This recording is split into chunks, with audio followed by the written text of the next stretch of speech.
Саясий аренада Ташиев менен Токторбаевдин байланышы элдин кызыкчылыгы үчүнбү, же жеке чөнтөктү толтуруу үчүн болгонбу? Бүгүнкү күндө ачык жаткан мүлктөрдүн тизмеси жана мамлекеттик кызматтагы иштердин жыйынтыгы ушул суроону кабыргасынан койду. Токторбаев менен Ташиевдин айрым мүлктөрү тууралуу гана айтып берели. Алардын байлыгын санай берсе, тизме узаргандан узарып кете берет. Жеңиш Токторбаевдин Ош шаарынын мэри болуп турган мезгили тарыхта өзгөчө кара так менен калды. Анын тушунда Ош шаары 12 миллиард сом карызга батты. Пул кармаган адам менен пул кармабаган адамдын айырмасын мен бүгүн сездим. Бая мен Оштун мурунку мэри Жеңиш Токторбаев шаарды 12 миллиард сомго карыз кылып кетип калыптыр десем, байлар чочушту. Ошто жумуш көп болду, бирок 12 миллиард сомдук болгон жок. Мынча сумма каяктан чыкты деп атышат. Кээ бир байлар айтып атат, 12 миллиард сомду бул качан кантип кайсы булактан алып төлөйм деген экен. Бул тамаша эмес бул деп атышат. Шаардык бюджеттин мындай оор абалга кептелгенине карабастан, Токторбаевдин жеке мүлкү таң каларлык деңгээлде өскөн. Дастан Грант жана Дастан Грант 2 мейманкалары 2022 жана 2024 жылдары курулган заманбап имараттар. Бул объектилердин жер участокторунун эле баасы $500,000 түзөт. Ал эми имараттын өзүн эсептесек, $50 миллион жетет. Жалал Абадтагы мейманкана жана ресторан 2025 жылга карата пландалган ири долбоорлордун бири болгон. Баасы $500,000 чапчайт. Мындан тышкары $300,000 ашык кымбат баалуу үйлөрү бар. Токторбаевдин айрым мүлктөрүн карап отуруп суроо туулат. Ош шаарын карызга батырган экс-мэрдин мынчалык ири курулуштарды жүргүзүүгө каражатты кайдан тапты?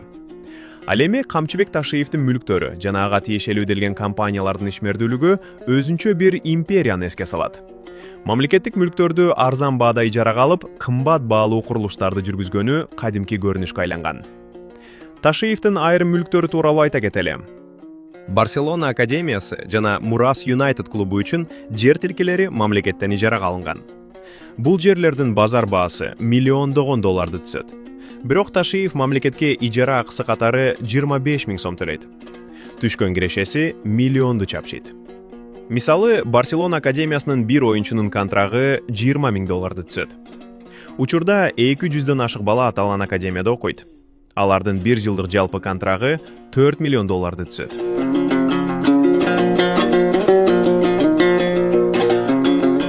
Кыргыз нефтегаз тууралуу да айта кетели. Ишкананын 85%дан ашык акциясы мамлекеттин менчигинде. Бирок Ташиев өзүнүн адамы Нургазы Нишанов аркылуу аталган мекемени басып алган.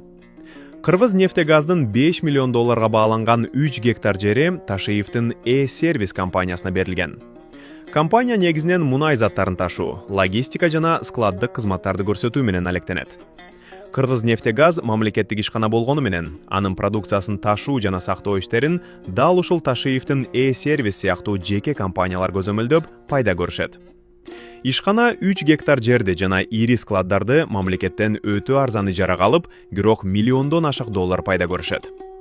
Кыргыз нефтегаз өндүргөн мазут жана башка мунай заттарын экспорттоого дал ушул Ташиевдердин үй бүлөсү ортомчулук кылат. Карагат ресторан мейманканасы, NSI комплекси жана BIM8 сыяктуу ири ишканалар шаардын стратегиялык жерлериндеги бенза май коюучу жайлар жана Шер Мухаммед соода борбору Ташиевдин үй бүлөлүк кланынын экономикалык кубатын көрсөтүп турат. Бул тизме ачыкка чыккан маалыматтардын бир четарана. Ташиевдердин байлыгын санай берсе, тизме узарат. Учурда булардын мүлктөрү Матраимовдукунан ашып түштү.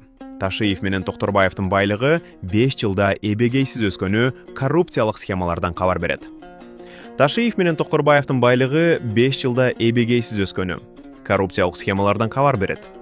Эл алдында өздөрүн патриот жана коррупция менен күрөшкөн адам катары көрсөткөн Камчыбек Ташиев менен Жеңиш Токторбаевдин чыныгы жүзү алардын топтогон эбегейсиз мүлктөрүнөн көрүнүп турат. Өздөрүнүн коррупциялык схемаларын реформа деп атап, элди алдап келишти. Жеңиш Токторбаевдин Оштогу карызы жана Ташиевдердин бүтүндөйөр бир тармакты менчикке алышы эртеби кечпи мыйзам алдында жооп бере турган кылмыштардын тизмеси.